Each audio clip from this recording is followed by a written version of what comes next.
اللہ تعالیٰ اس کو اپنی رحمت سے نوازتے ہیں، اس کو مزید علم عطا کرتے ہیں، میچورٹی عطا کرتے ہیں، اس کو حکمت دیتے ہیں اور اس کو اطمینان قلب دیتے ہیں، اس کو سکون قلب جیسی دولت دیتے ہیں، اور پھر اس کے اندر سے ہر طرح کے وسوسے اور فکر اور غم اور یہ ساری چیزیں ختم ہو جاتی ہیں. تو اس لیے سیکھنے کی بات کیا تھی، یاد رکھنے کی. نمبر 1، وہم کرنا چھوڑیں، ہم خوف کھانا چھوڑیں. کچھ نہیں ہوتا جب تک اللہ نہ چاہے، اللہ پہ بھروسہ کریں. نمبر 2، اگر کچھ ہو جائے تو اس کو برا نہ سمجھیں، کیونکہ اللہ سبحانہ وتعالیٰ اس کے ذریعے ہماری مرنے سے پہلے اصلاح چاہتا ہے، ہمارا علاج کرنا چاہتا ہے. جن چیزوں کی طرف سے ہم غافل ہیں وہ ہمیں دکھا کر ہمیں صاف کرنا چاہتا ہے.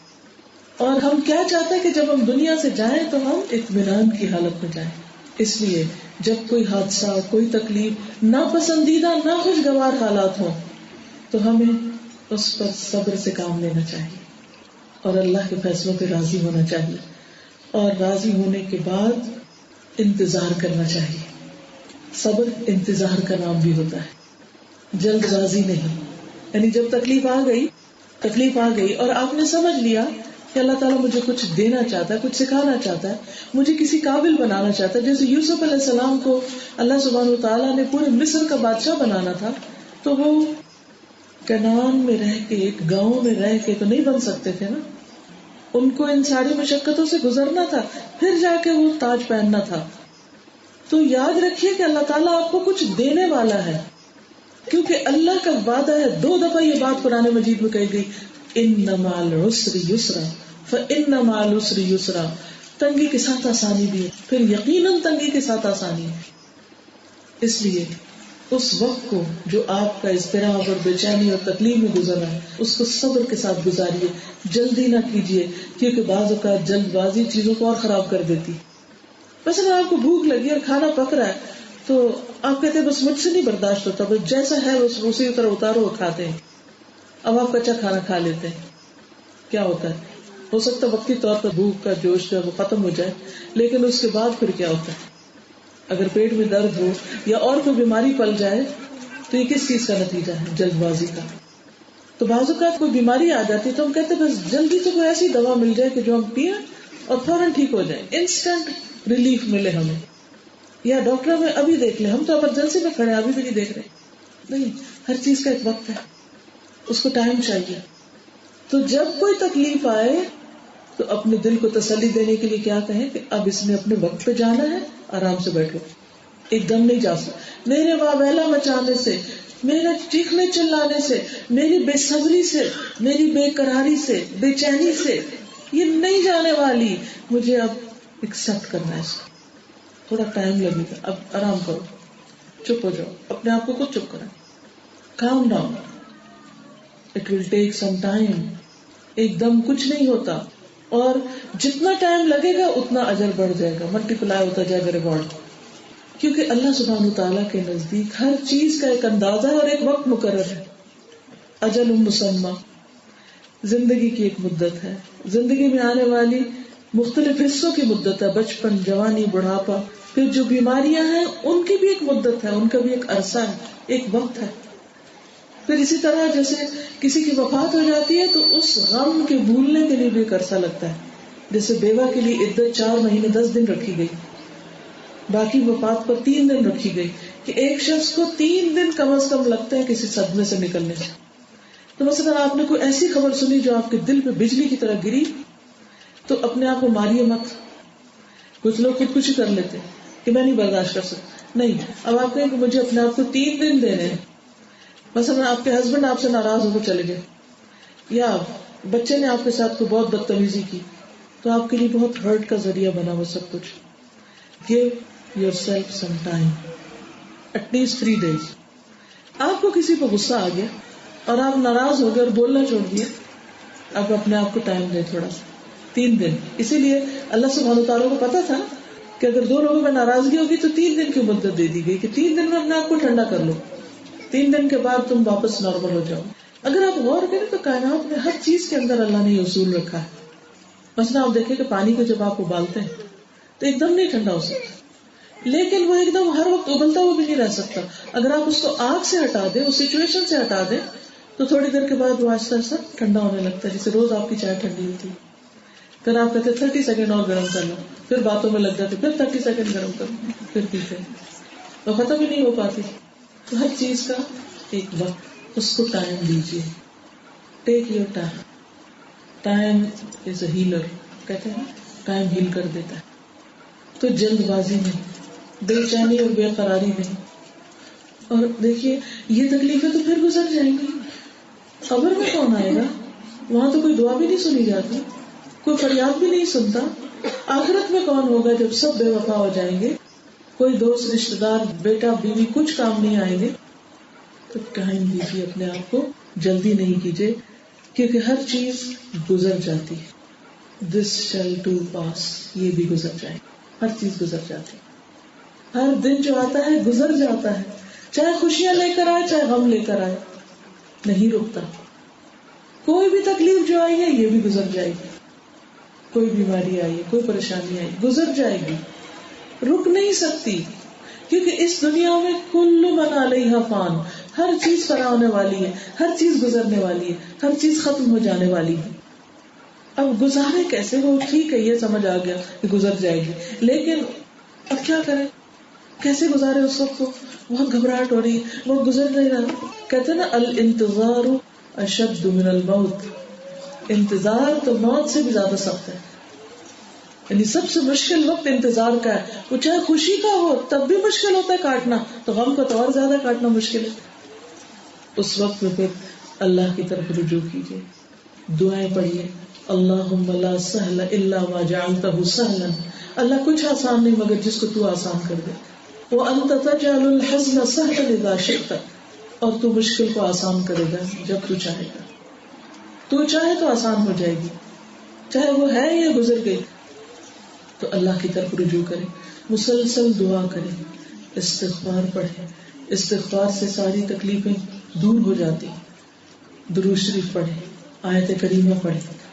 یہ ساری دعائیں اور ذکر وہ ہیں جو آپ میں سے ہر ایک کو آتے ہیں.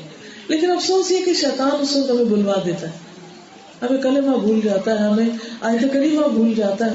ہمیں پتہ بھی ہوتا ہے یہ پڑھنا ہے، پڑھنے کو دل ہی نہیں چاہ رہا ہوتا، کیونکہ شیطان نے آ کے قابو کر لیا نا، دل کو پکڑ لیا اس نے کہ اب اللہ کی طرف نہ چاہے، تاکہ یہ میرا دشمن خوب یہ مصیبت میں پڑا رہے. تو ہم نے اس کے گرہ توڑ کر اللہ کی طرف رجوع کر لینا ہے، اور نماز اور دعا کے ساتھ صبر کے ساتھ مدد مانگنی، اور پھر انشاءاللہ جلد مصیبت ٹل جائے گی. یہ نہ سوچے کہ ساری زندگی چمڑی رہے گی مجھے، کوئی چیز ساری زندگی نہیں چمڑ سکتی. ہر چیز واپس اپنی اصل پہ آ جاتی ہے. کسی بھی چیز میں جو ابال آتا ہے واپس آ جاتا ہے، چاہے وہ محبت کا ابال ہو چاہے نفرت کا. نفرتیں بھی آہستہ آہستہ ٹھنڈی ہوتی چلی جاتی ہیں، ان کو جب تک چھیڑے نہ وہ بھی ختم ہو جاتی. اور دل تو اللہ کے ہاتھ میں الٹ پلٹ ہوتے رہتے ہیں. آج کسی سے نفرت ہے، کل محبت بھی ہو سکتی ہے اس سے، اور آج کسی سے محبت ہے تو کل اسی سے نفرت بھی ہو سکتی ہے.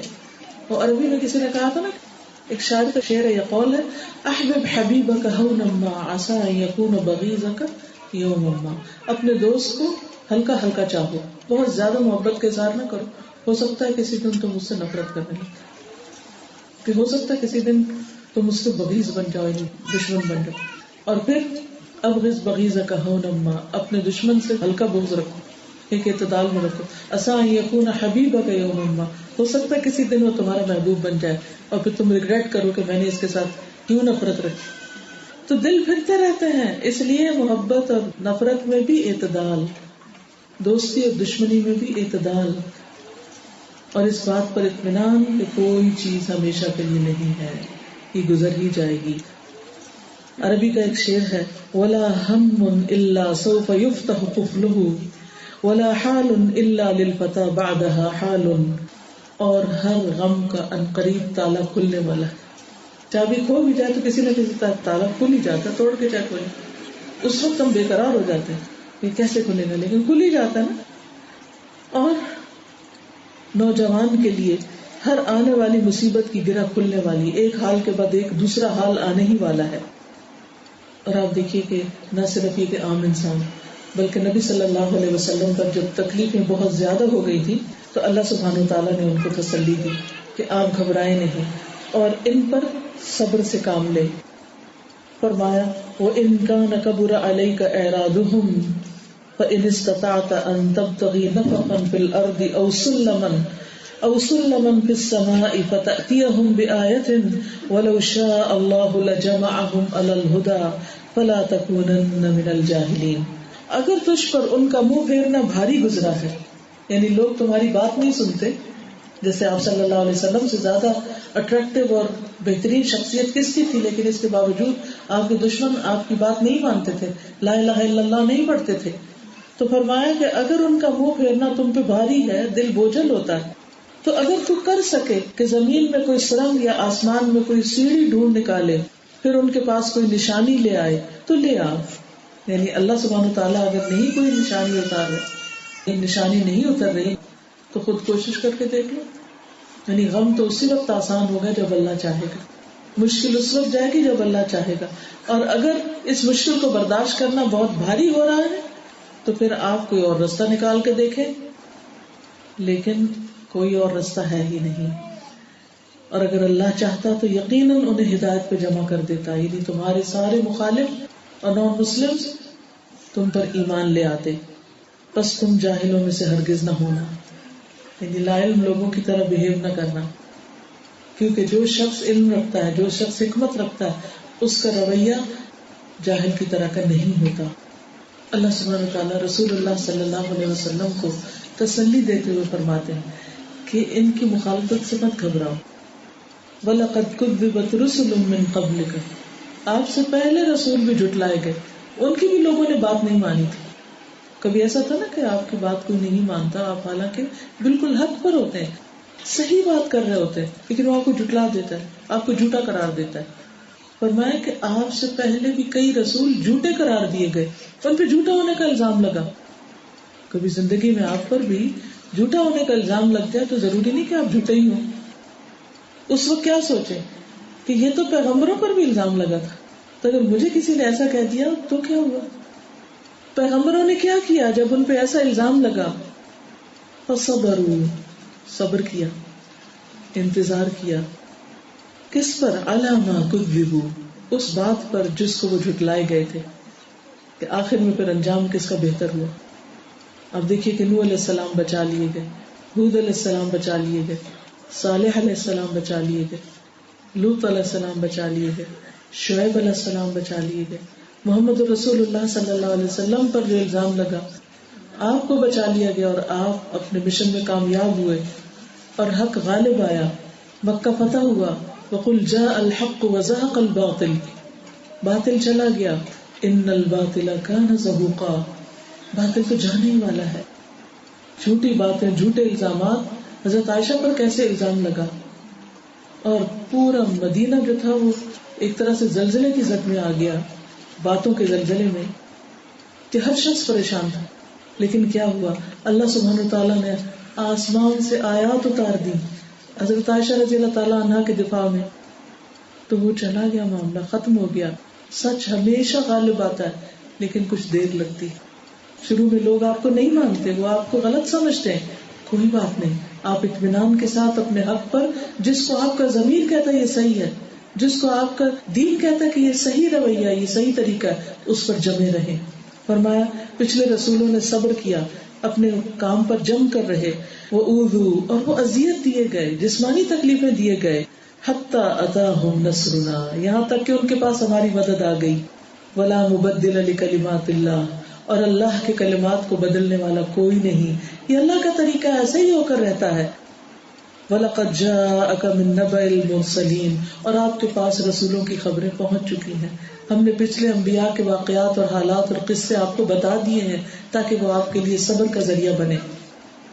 لیکن اگر پھر بھی آپ پر ان کا اعراض، ان کی بے رخی، ان کا ایمان نہ لانا بہت بھاری گزرتا ہے، آپ کو پسند نہیں آتا، تو پھر بھی صبر کرنا ہوگا، کیونکہ یہ تو اللہ کا قانون ہے، اللہ کی سنت ہے، اللہ کا طریقہ ہے کہ وہ اپنے پسندیدہ بندوں کو آزماتا ہے، انہیں مشکلوں میں ڈالتا ہے. جن سے وہ محبت کرتا ہے وہ محبت کا اظہار مشکل میں ڈال کے کرتا ہے. کوئی تکلیف آ جائے تو بہنوں سوچیں کہ اللہ نے محبت کا امتحان لے لیا کہ میری اللہ سے کتنی محبت ہے، اور یہ اللہ کی محبت ہی ہے اس وقت مجھ پر. تو فرمایا کہ اگر تم چاہتے ہو کہ اللہ کی ڈالی ہوئی مشکل کو اپنے سے ہٹا دو تو پھر کوئی سرنگ لے آؤ، زمین کے اندر کوئی ٹنل بنا لو، یا آسمان پہ جانے والی کوئی سیڑھی لگا لو، یا زمین کے اندر چلے جاؤ یا آسمان پہ نکل جاؤ کہ اس سچویشن سے تم ہٹ جاؤ، بچ جاؤ. تو کر کے دیکھو اور کوئی نشانی لا کے ان کو دکھاؤ کہ یہ کسی طرح مان جائے. تو ایسا نہیں ہوگا. اللہ چاہتا سب کو خود ہی ہدایت دے دیتا، لیکن آپ ایسی بات نہ کریں. آپ نہیں گھبرائیں، آپ پریشان نہیں ہو، انتظار کریں، صبر کریں. تو اللہ تعالیٰ نے نبی صلی اللہ علیہ وسلم کو کتنے سال صبر کرایا؟ 13 سال مکے کے تھے اور 7 سال پھر مدینہ کے تھے. پھر اس کے بعد 8 ہجری میں مکہ فتح ہوا تھا اور ایک فاتح کی حیثیت سے آپ اس میں داخل ہوئے 20 سال کے بعد. اس لیے کبھی بھی انسان کو یہ نہیں سوچنا چاہیے اتنے سال گزر گئے اور اب بھی میری مشکل نہیں کٹی. یاد کیا کیجیے کہ پیغمبر علیہ السلام پر کتنی لمبی لمبی مشکلات آئیں اور کس طرح انہوں نے صبر کیا. کیونکہ جلدی کرنے سے بلا ٹل نہیں سکتی، وہ اپنے وقت پر ہی جائے گی. تو اس وقت کا صبر کے ساتھ اور اللہ کو یاد کر کے انتظار کیجیے. اور انسان ناپسندیدگیوں سے غیر مطمئن نہ ہو، بے چینی کو کنٹرول کرے. اچھے دوستوں کے ساتھ مل کے، اچھی صحبت کے ذریعے، اچھی محفلوں میں شرکت کر کے، اللہ کا کلام پڑھ کر، اللہ کی بات سن کر، سمجھ کر. کیونکہ اللہ تعالیٰ کہیں نہ کہیں سے کوئی راستہ کھول دے گا. آپ دیکھیں کہ ایوری کلاؤڈ ہے سلور لائن. کلاؤڈ گرے ہوتے ہیں، بلیک ہوتے ہیں، لیکن ان کی سلور لائن آپ کو نظر آتی ہے. تو ہر مشکل جو ہے یا ہر دل پہ آنے والا غم جو ہے، اس سے نکلنے کا راستہ بھی اللہ نے بنا رکھا ہے، لیکن وہ اپنے وقت پر ہی ہوگا. اس وقت کا بس انتظار کرو، کیونکہ اللہ کی مدد ضرور آئے گی. اللہ سبحانہ وتعالیٰ نے قرآن مجید میں بار بار اس بات کا وعدہ کیا کہ ہم اپنے رسولوں کی مدد ضرور کریں گے. اگر آپ سچ پر ہیں، آپ حق پر ہیں، آپ ٹھیک جا رہے ہیں، تو آپ کی مدد ضرور ہوگی. اس لیے انتظار اور صبر سے کام لیجیے اور پریشان ہونا چھوڑیے. ایک اور چیز جو انسان کو بہت فائدہ دیتی ہے وہ یہ کہ انسان دوسروں کی آزمائشوں کو دیکھے کہ اکیلا میں ہی نہیں ہوں دنیا میں دکھی، دنیا میں اور لوگ بھی بہت دکھی ہیں. تو جلد بازی سے دکھ ختم نہیں ہو جائے گا، صبر سے اجر ملے گا اور تکلیف ایک نہ ایک دن چلی ہی جائے گی اور آخرت بھی اچھی ہو جائے گی انشاءاللہ. لیکن بے صبری سے تکلیف بھی زیادہ بڑی ہو جائے گی. جانا اس نے اپنے وقت پر ہے اور آخرت میں اس کے لیے کچھ بھی نہیں ایسے انسان کے. تو اللہ تعالیٰ ہمیں ہر معاملے میں سیدھی راہ دکھائے. آخر دعوانا الحمدللہ رب العالمین. ہم کچھ تھوڑے سے سوال جواب کر لیتے ہیں. گھر کے کام کاج مثلاً کھانا پکانا وغیرہ عورت کی شرعی ذمہ داریوں میں شامل ہوتا ہے. اس میں آپ دیکھیے کہ ازواج مطہرات کا طریقہ کیا تھا. حضرت فاطمہ الزہرا کیا کرتی تھی. ہم مسلمان خواتین کے لیے کون نمونہ ہے؟ رسول اللہ صلی اللہ علیہ وسلم کی ازواج اور ان کی بنات اور پھر عام نساء المؤمنات. آپ کو معلوم ہے کہ حضرت فاطمہ رضی اللہ تعالی عنہا گھر کے کام کاج کی وجہ سے تھک جاتی تھی. کیا وہ غیر شرعی کام کر رہی تھی؟ نہیں. یہ ایک معروف بات ہے، یہ ایک انڈرسٹوڈ بات ہے کہ مرد اور عورت کے رولز ہیں. ایک کا رول باہر کی دنیا میں، ایک کا رول گھر کی دنیا میں. ایک باہر کا ذمہ دار ہے اور گھر کا. یہ ڈسٹریبیوشن آف ورک ہے. ہر ایک کو اس کی صلاحیت کے مطابق کام دیا گیا. ایک باہر کام کرے، گھر میں کام کرے. مرد کے لیے تو ہم کہتے ہیں کہ کما کے لانا اس کی شرعی ذمہ داری ہے، لیکن اس کے برعکس ہم یہ کہیں کہ عورت کے لیے گھر میں کھانا پکانا اس کی ذمہ داری نہیں. تو بڑی عجیب سی بات ہے. پھر کون پکائے گا؟ روز باہر سے کھائیں گے. اور اگر وہ شوہر افورڈ ہی نہیں کر سکتا، اور اگر کر بھی سکتا ہو تو وہ صحت کے لیے نقصان دہ. اس لیے بہنوں، اس کو اللہ سبحانہ تعالیٰ سے اجر لینے کی خاطر جو بھی کام آپ کے حصے میں آتا ہے، تھوڑا یا زیادہ، کوئی ہیلپ ہے یا نہیں، اسے اجر کا باعث سمجھ کر کرتے رہیے. اور اگر تھک جائے تو وہی کیجیے جو نبی صلی اللہ علیہ وسلم نے حضرت فاطمہ کو سکھایا تھا. وہ کیا؟ تسبیحات. جب تم تھک جاؤ تو پڑھو 33 بار سبحان اللہ، 33 بار الحمدللہ، اور 34 بار 34 ٹائمز اللہ اکبر، یا پھر 33 دفعہ اللہ اکبر اور 100ویں دفعہ لا الہ الا اللہ وحدہ لا شریک لہ لہ الملک و لہ الحمد وہو علی کل شیء قدیر. تو آپ دیکھیں گے آپ کی تھکاوٹ اتر جائے گی. تجربہ کر کے دیکھ لیں. جب آپ بہت تھک جائے تو آپ سب چھوڑ کے کام ڈاؤن ہو کے آرام سے ریلیکس ہو کے لیٹ جائیں اور یہ تسبیح شروع کر دیں. ہو سکتا ہے کہ جب آپ اللہ اکبر کریں تو آپ کو نیند بھی آ چکی ہو، پرسکون ہو جائیں گے آپ. حالانکہ آپ صلی اللہ علیہ وسلم کے پاس غلام تھے، لیکن آپ نے اپنی بیٹی کو غلام نہیں تسبیح بتائی، کیونکہ آپ کو پتا تھا کہ امت میں کتنی بیٹیاں ایسی ہوں گی جن کے پاس کوئی ہیلپ نہیں ہوگی، وہ چاہے برطانیہ میں رہے لیکن انہیں اکیلے ہی کام کرنا ہوگا. عورتوں والے نہیں، مردوں والے بھی کچھ کام کرنے ہوں گے، کیونکہ یہ ان کی ترقی کی علامت ہے. تو پھر یہ کام اللہ نے اگر ہمارے حصے میں رکھے ہیں تو اس سے آپ دیکھیں گے کہ آپ کو ایک اطمینان اور تسکین، اور ہر کھانا پکاتے ہوئے یہ سوچا کریں کہ جنت میں لے جانے والے کاموں میں سے. سورۃ الدہر پڑھ کے دیکھیے، اس میں آتا ہے انما نطعمکم لوجہ اللہ لا نرید منکم جزاء ولا شکورا.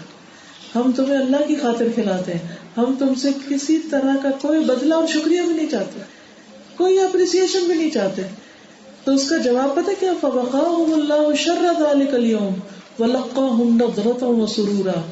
اللہ ان کو اس دن کی مشقت سے بچا لے گا، اس دن کے شر سے بچا لے گا جو دنیا میں اللہ کی خاطر کھانا کھلاتے ہیں.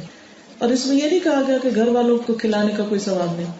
ایک عورت جو چولہے پہ کھڑے ہو کر بعض کو گروسری بھی خود لا کے سب کچھ بنا کے رکھتی ہے اور وہ تھک کے چور ہو جاتی ہے، تو اس کے لیے بھی انشاءاللہ یہ اجر ہے، اگر وہ گھر والوں سے اجر اور شکریہ کی تمنا نہ رکھے. اور اگر اس پہ ناراض رہے کہ تم لوگ تھینک یو نہیں کرتے اور کچھ میری تعریف ہی نہیں کرتے، تو پھر آپ تعریف لے کے تھوڑی دیر کیا کریں گے؟ اس کے بعد کیا ہوگا؟ کچھ بھی نہیں. تعریف بھی ختم ہوگی، کھانا بھی ختم ہوگا، اور آپ تھک کے جا کے بستر میں لیٹ گئے. نہیں، ان سب چیزوں کو اپنی آخرت کے لیے رکھیے. یہ لکھتے ہیں کہ I would like to share an experience. She visited somebody yesterday and was overtaken by her glamorous life with BMWs, maids for cleaning and cooking. My uncle is very fashionable. اچھا uncle کے گھر گئی ہے. I came home and cried. I haven't changed my wallpaper in 10 years and don't even have a sofa in my home. Being overtaken by self-pity, I said to myself, I am content. Alhamdulillah, I have little to worry about the dunya and more time for my akhirah. صرف سوچ کا فرق، ہر چیز ٹھیک ہو گئی. لیکن اگر یہ سوچ نہ آئے تو کیا ہوتا ہے؟ پھر ہم روتے ہی رہتے ہیں کہ انکل کے پاس یہ کچھ ہے اور میرے پاس کچھ بھی نہیں، اور یہ نہیں پتا کہ انکل نے کہاں سے لیا اور کہاں سے کمایا اور کتنے ڈیٹس میں تھے. بعض اوقات ہم قرض پہ قرض لے کے دنیا کے رونق کے اوپر جی رہے ہوتے ہیں، اپنے دل کو خوش کر رہے ہوتے ہیں، اور وہ جو غم اور غریض اور پریشانیاں ہیں پیچھے وہ بھول جاتے ہیں. تو کسی کی بھی دنیا دیکھ کر پریشان نہ ہو کہ ہمارے پاس کیوں نہیں، سیلف پٹی کا شکار نہ ہو. یہ دیکھیں کہ ہم اپنی اس دنیا کو استعمال کیسے کریں، اپنے وقت کو کیسے گزاریں. اگر آپ کا دل پروڈکٹیو ہے اور 2 وقت کا کھانا مل جاتا تو آپ خوش قسمت ترین انسان ہیں، اور آپ کے دل پہ کوئی بوجھ نہیں، کوئی غم نہیں، کوئی خوف نہیں، کوئی فکر نہیں، اور اللہ کی یاد سے آپ کا دل روشن ہے اور اللہ کی محبت میں جیتا ہے، تو آپ خوش قسمت ترین انسان ہیں. لکھا ہے کہ اگر ہم دینی تعلیم حاصل کرنا چاہیں تو اس کے لیے استخارہ ضروری ہے. نہیں، وہ تو فرض ہے. آپ فرائض میں استخارہ نہیں ہوتا. مثلا یہ کہیں کہ میں نماز فرض پڑھنے جا رہی ہوں، پہلے استخارہ کروں کہ فرض ادا کرنا ہے. ٹھیک ہے، تو اپنے کو مسلمان رکھنے کے لیے اور اپنے آئندہ جنریشن کے لیے ہمارے لیے دینی تعلیم حاصل کرنا فریضہ ہے، اس لیے اس میں استخارے کی ضرورت نہیں ہے. کہتے ہیں کہ kindly can you give some advice on how to support one's husband who is going through a hardship due to work اور ill health. جی، بعض اوقات ایسا ہوتا ہے کہ گھر کا کوئی فرد، ہسبینڈ ہے یا کوئی بہن بھائی ہے یا کچھ، تو ان کے اوپر کوئی مسائل ہوتے ہیں. ابھی تو ہم نے جو کچھ پڑھا وہ یہ تھا کہ ہم خود کو کیسے کمپوز رکھیں کہ کس طرح آسانی ہمارے لیے ہو. لیکن بعض اوقات ہم خود تو ہوتے ہیں مگر ساتھ والے نہیں ہوتے، پھر ان کا اثر ہم پر بھی آنے لگتا ہے. اس میں یہ کہ 2-3 چیزیں ہیں. ایک یہ کہ آپ اکیلے اگر کچھ کر سکتے ہیں تو بھی ٹھیک ہے، اور اگر زیادہ ہے پریشانی تو کسی اور کے پاس لے جا بھی سکتے ہیں اپنے آس پاس میں، جن کی وہ بات سنیں اور ایڈوائس دیں. اور کچھ لوگوں سے میل ملاپ بھی ہو سکتا ہے جو فائدہ دے. مثلا اس کو کہاں سے آپ سیکھ سکتے ہیں کہ رسول اللہ صلی اللہ علیہ وسلم جب غار حرا سے تشریف لائے تو وہ کانپ رہے تھے. آپ اپنی وائف کے پاس آئے، حضرت خدیجہ کے پاس، تو انہوں نے کیا کہا کہ مجھے کچھ اڑا دو، زملونی، میں اپنی جان کے بارے میں ڈر گیا ہوں. کیونکہ ان کے لیے بالکل آؤٹ آف بلو، یعنی ایسی چیز جس کا آپ نے کبھی تصور بھی نہیں کیا تھا، وہ پیش آئی تھی. تو حضرت خدیجہ نے ان کو کمفرٹ کیا اور کہا کہ واللہ لا یخزیک اللہ ابدا، اللہ کی قسم اللہ آپ کو کبھی بھی رسوا نہیں کرے گا، آپ کو کبھی کوئی نقصان ہو ہی نہیں سکتا. کیوں؟ اس لیے کہ آپ بیوہ اور مسکین کے کام آتے ہیں، آپ جن کے پاس کچھ نہیں ان کو کما کے دیتے ہیں، ان کی خوبیاں ان کو یاد دلائیں. حضرت خدیجہ کا رول پلے کیجیے. ضرورت کا خیال رکھیے اور شوہر کی خوبیاں گننا شروع کیجیے، نعمتوں کا ذکر کیجیے کہ اللہ نے آپ کو کیا کچھ دے رکھا ہے. واقعی اگر آپ گن سکے اور گننے لگیں گے تو وہ ختم ہی نہیں ہوگی. تو اچھی بات ان سے کیجیے. پھر آپ دیکھیں تھوڑی دیر کے لیے ٹھیک ہو کے لگے، پھر دوبارہ بہت وری کرنے لگ گئے، تو پھر آپ کیا کریں؟ وہی جو حضرت خدیجہ نے کیا تھا. انہوں نے دیکھا کہ جو مسئلہ آپ کو پیش آیا ہے اور جو کچھ آپ سیکھ کر آ رہے ہیں جبریل علیہ السلام سے، اس کو کون زیادہ جانتا ہے. تو انہیں پتہ چلا کہ جو ان کے کزن تھے ورقہ بن نوفل، وہ ہیبرو بھی جانتے تھے، وہ تورات کو لکھتے بھی تھے، انجیل کو لکھتے تھے، اور وہ اس وقت کے ایک عالم تھے. وہ جانتے تھے کہ یہ مسئلہ ہے کیا. وہ ان کے پاس لے گئی ان کو، حالانکہ اب آپ اللہ کے رسول ہیں اور ورقہ بن نوفل ایک عام انسان ہے، لیکن حضرت خدیجہ کی نظر میں وہ چونکہ عالم تھے، مسئلے کو سمجھنے والے تھے، رشتہ دار بھی تھے، خیر خواہ بھی تھے، اچھے اخلاق والے تھے، تو ان کے پاس لے گئی. تو وہ جب ان کے پاس گئی تو انہوں نے کیا کہا کہ یہ تو وہی ہے فرشتہ جو اس سے پہلے دوسرے پیغمبروں پہ آتا. تو اٹس ناٹ انیوزول. تو ہو سکتا ہے آپ کسی ڈاکٹر کے پاس لے جائیں یا کسی ایسے شخص کے پاس کہ جو اس معاملے کو سمجھتا، وہ بتائے کہ جو آپ پر اس وقت تکلیف ہے اس میں آپ تنہا نہیں ہیں، ایسے ہی اس سے زیادہ تو فلاں فلاں فلاں پر بھی ہے. تو جب انسان اپنے سے اوپر والوں کو دیکھتا ہے تکلیف میں، وہ کہتا ہے ہاں بھائی اور لوگوں کے اوپر کیا گزر رہی ہے، تو اگر میرے اوپر تھوڑی سی مشکل آ گئی کوئی بات نہیں. دوسرا انہوں نے کیا کہا کہ کاش میں اس وقت زندہ ہوں جب آپ کی قوم آپ کو نکال دیتی. نہیں، مستقبل کے بارے میں تھوڑا سا الارم دے دیا، یعنی صرف ہوپ پہ نہیں رکھا بلکہ تھوڑا وارن بھی کیا کہ آئندہ یہ ہو سکتا ہے. تو حضور صلی اللہ علیہ وسلم فرمایا کہ کیا میری قوم مجھے نکال دے؟ کہاں جائے تم جیسے جب بھی آئے ان کے ساتھ یہی ہوا. کاش میں جوان ہوتا تو میں آپ کا بھرپور ساتھ دیتا، اپنی سپورٹ کا بھی یقین دلایا. تو کسی ایسے موقع پر جب وہ جاب کے لاس کی وجہ سے یا کسی بیماری کی وجہ سے پریشان ہوں، تو یہ نہ سوچیے یہ تو شوہر ہے اور میں بیوی ہوں اور میری تو اتنی عقل نہیں، میں کیا کہوں. نہیں، اچھے وقت کو یاد کیجیے، نعمتوں کو یاد کیجیے، خوشی کے وقتوں کو یاد کیجیے، نعمتوں کو گنیے، اور پھر کسی ایسے کے پاس لے جائیے جو آپ سے زیادہ بہتر کاؤنسلنگ کر سکتا ہو یا علاج کر سکتا ہو یا مشورہ دے سکتا ہو یا کوئی راہ دکھا سکتا ہو. کیونکہ اب آپ پر ذمہ داری دو ہی آ گئی. لیکن آپ نے خود نہیں پریشان ہونا کہ آپ ہاتھ پاؤں چھوڑ بیٹھے. نہیں، آپ صحابیات کے رول کو یاد کریں کہ حضرت خدیجہ جو مکہ کی مالدار ترین خاتون تھی، جب ان کا سامان مکہ میں آتا تھا نا اونٹوں پہ لد کے، تو مکہ کی زمین پتھریلی ہے لیکن اونٹوں کی کثرت کی وجہ سے وہ زمین دہلنے لگتی تھی. اتنی مالدار عورت تھی، لیکن آپ کو معلوم ہے کہ چند ہی سالوں کے اندر سارا مال و بزنس ٹھپ، اور آپ کو حضور صلی اللہ علیہ وسلم کے ساتھ شیب ابی طالب میں جانا پڑا. وہ ایسی گھاٹی تھی کہ جس میں کھانے کو کچھ نہیں ملتا تھا. حضرت خدیجہ وہ بیمار پڑ گئی لیکن شوہر کو نہیں چھوڑا، 3 سال ساتھ رہی، حتیٰ کہ پھر آخر میں آ کے ان کی وفات بھی ہوگی.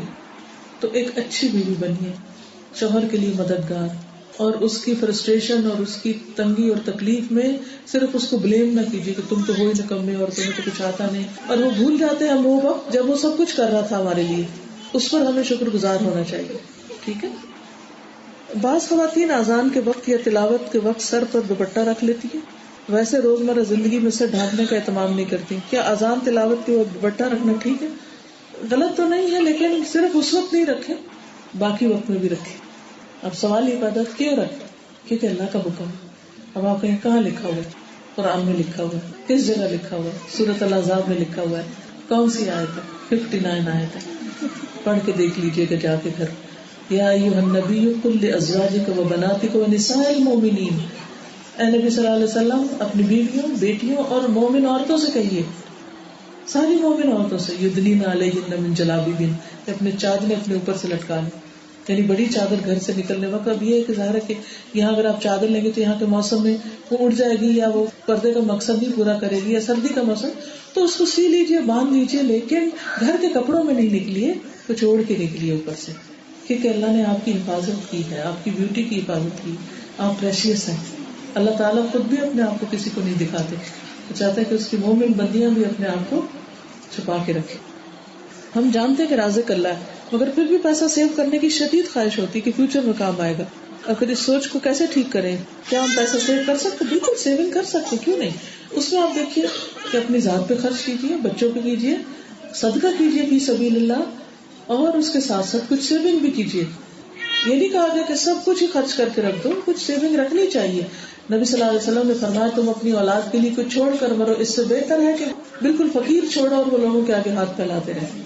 لیکن یہ نہیں کہ سب کچھ سیو ہی کر دیں اور اپنے لیے کچھ بھی نہ کریں، نہ کھائیں نہ پیئیں اور نہ ہی کسی کو صدقہ خیرات کریں، اور پیچھے سے بچے پھر اس مال سے صرف عیاشی کرتے ہیں اور بگڑ جائیں. یہ نہیں کرنا چاہیے. یہ آیت کریمہ پڑھنے کے بارے میں نے پوچھا ہوا ہے. میں ہمیشہ یہ سوچتی ہوں کہ آیت کریمہ کا مطلب کیا ہے. اس کا مطلب ہے لا الہ الا انت سبحانک انی کنت من الظالمین. اللہ کے سوا کوئی الہ نہیں، لا الہ نہیں کوئی الہ الا انت مگر تو ہی، اے اللہ تو ہی الہ، تو ہی میرا معبود ہے. سبحانک تو پاک ہے، جو میرے ساتھ ہوا وہ تیرا کوئی ذاتی نہیں، ظلم نہیں. انی کنت من الظالمین، میں ظالم ہوں، سے غلطی میری ہے، تو مجھے معاف کر دے. تو جس پر مصیبت آئی ہے یا جو اپنے گناہ کا اعتراف کرنا چاہتا ہے وہی پڑھے گا. کس کو پڑھنا چاہیے آیت کریمہ بتائیے؟ جس پہ مشکل ہے وہ خود اپنے لیے پڑھے گا نا. کیونکہ اگر آپ لوگوں کو بلا کے کہتے ہیں وہ کہیں کہ میں ظالم ہوں، وہ آپ کے بہاف پہ کیوں کہیں گے میں ظالم ہوں؟ وہ تو اپنے بہاف پہ کہیں گے نا. تو اس لیے ہر کوئی ضرور پڑھے مگر اپنے لیے پڑھے. اس میں آتا ہے انی، بے شک میں، کنت من الظالمین، میں ظالموں میں سے ہوں. کتنا پڑھے؟ جتنا مرضی پڑھے، ہمیں کوئی تعداد نہیں بتائی گئی. کہتے لاکھ دفعہ پڑھے، کیوں لاکھ پہ پابندی لگاتے ہیں؟ 100 لاکھ دفعہ پڑھے، جب تک مسئلہ حل نہیں ہوتا پڑھتے جائیں. لیکن لاکھوں دفعہ کے مقابلے میں چند دفعہ رو کے پڑھا ہوا، عاجزی سے پڑھا ہوا زیادہ افیکٹو ہے، کوالیٹیٹو ہے. ہم کوانٹٹی پہ جاتے ہیں. تو یہ جو ہم خود ہی طریقے ایجاد کر لیتے ہیں نا، یہ اس سے بہتر ہے جو ہمیں اللہ تعالیٰ نے بتایا. کہتے کہ آپ بتا سکتے ہیں کہ جب کوئی فوت ہو جائے تو کیا کرنا چاہیے. اس کے اوپر میں نے پوری کتاب پڑھائی ہے، میرا جینا میرا مرنا. اس میں بہت تفصیل سے لکھا ہوا کہ وفات سے پہلے کوئی بیمار ہے تو کیا کرنا چاہیے، جب وفات ہو جائے تو اس دن کیا کیا کرنا چاہیے، اور پھر جب دفنا دیں تو اس کے بعد کیا کیا کرنا چاہیے. سب سے زیادہ جو چیز آسانی سے ہم کر سکتے ہیں وہ دعا ہے. چلیے چونکہ وقت ہو چکا ہے اس لیے اجازت چاہتی ہوں.